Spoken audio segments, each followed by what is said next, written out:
Chapter 49. And Jacob called unto his sons, and said, Gather yourselves together, that I may tell you that which shall befall you in the last days. Gather yourselves together, and hear, ye sons of Jacob, and hearken unto Israel your father. Reuben, thou art my firstborn, my might, and the beginning of my strength, the excellency of dignity, and the excellency of power. Unstable as water, thou shalt not excel, because thou wentest up to thy father's bed. Then defilest thou it. He went up to my couch. Simeon and Levi are brethren. Instruments of cruelty are in their habitations. O my soul, come not thou into their secret. Unto their assembly, mine honor, be not thou united. For in their anger they slew a man, and in their self-will they dig down a wall. Cursed be their anger, for it was fierce, and their wrath, for it was cruel. I will divide them in Jacob, and scatter them in Israel. Judah, thou art he whom thy brethren shall praise. Thy hand shall be in the neck of thine enemies. Thy father's children shall bow down before thee. Judah is a lion's whelp. From the prey, my son, thou art gone up. He stooped down, he couched as a lion, and as an old lion, who shall rouse him up? The scepter shall not depart from Judah, nor a lawgiver from between his feet, until Shiloh come, and until him shall the gathering of the people be. Binding his foal unto the vine, and his ass's colt unto the choice vine, he washed his garments in wine, and his clothes in the blood of grapes. His eyes shall be red with wine, and his teeth white with milk. Zebulun shall dwell at the haven of the sea, and he shall be for an haven of ships, and his border shall be unto Zidon. Issachar is a strong ass couching down between two burdens, and he saw that rest was good, and the land that it was pleasant, and bowed his shoulder to bear, and became a servant unto tribute. Dan shall judge his people, as one of the tribes of Israel. Dan shall be a serpent by the way, an adder in the path, that biteth the horse heels, so that his rider shall fall backward. I have waited for thy salvation, O Lord. God, a troop shall overcome him, but he shall overcome at the last.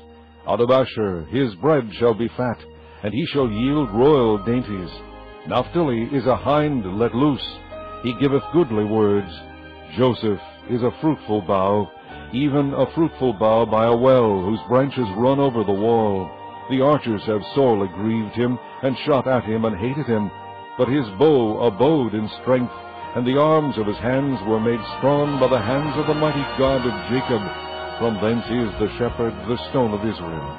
Even by the God of thy father, who shall help thee, and by the Almighty, who shall bless thee with blessings of heaven above, blessings of the deep that lieth under, blessings of the breasts and of the womb. The blessings of thy father have prevailed above the blessings of my progenitors, unto the utmost bound of the everlasting hills. They shall be on the head of Joseph, and on the crown of the head of him that was separate from his brethren. Benjamin shall raven as a wolf. In the morning he shall devour the prey, and at night he shall divide the spoil. All these are the 12 tribes of Israel, and this is it that their father spake unto them, and blessed them. Every one according to his blessing he blessed them. And he charged them, and said unto them, I am to be gathered unto my people. Bury me with my fathers in the cave that is in the field of Ephron the Hittite, in the cave that is in the field of Machpelah, which is before Mamre, in the land of Canaan, which Abraham bought with the field of Ephron the Hittite, for a possession of a burying place. There they buried Abraham and Sarah his wife. There they buried Isaac and Rebekah his wife, and there I buried Leah. The purchase of the field and of the cave that is therein was from the children of Heth. And when Jacob had made an end of commanding his sons, he gathered up his feet into the bed, and yielded up the ghost, and was gathered unto his people. Chapter 50.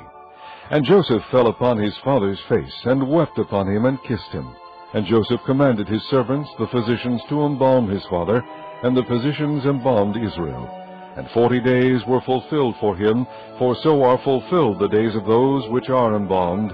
And the Egyptians mourned for him 60 days.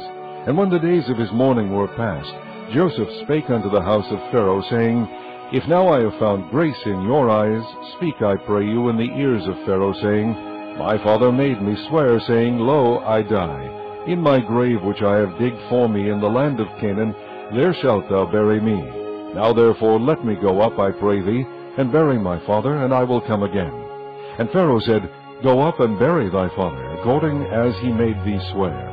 And Joseph went up to bury his father, and with him went up all the servants of Pharaoh, the elders of his house, and all the elders of the land of Egypt, and all the house of Joseph, and his brethren, and his father's house.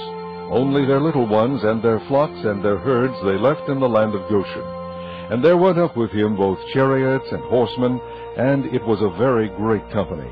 And they came to the threshing floor of Atad, which is beyond Jordan. And there they mourned with a great and very sore lamentation, and he made a mourning for his father 7 days.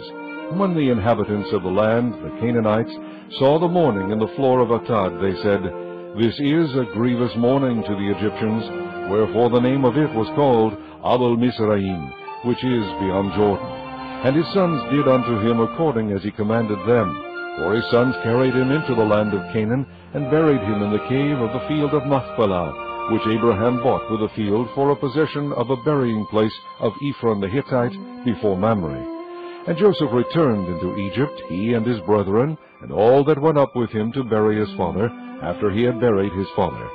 And when Joseph's brethren saw that their father was dead, they said, Joseph will peradventure hate us, and will certainly requite us all the evil which we did unto him. And they sent a messenger unto Joseph, saying, Thy father did command before he died, saying, So shall ye say unto Joseph, Forgive, I pray thee now, the trespass of thy brethren, and their sin, for they did unto thee evil. And now we pray thee, forgive the trespass of the servants of the God of thy father. And Joseph wept when they spake unto him. And his brethren also went and fell down before his face. And they said, Behold, we be thy servants.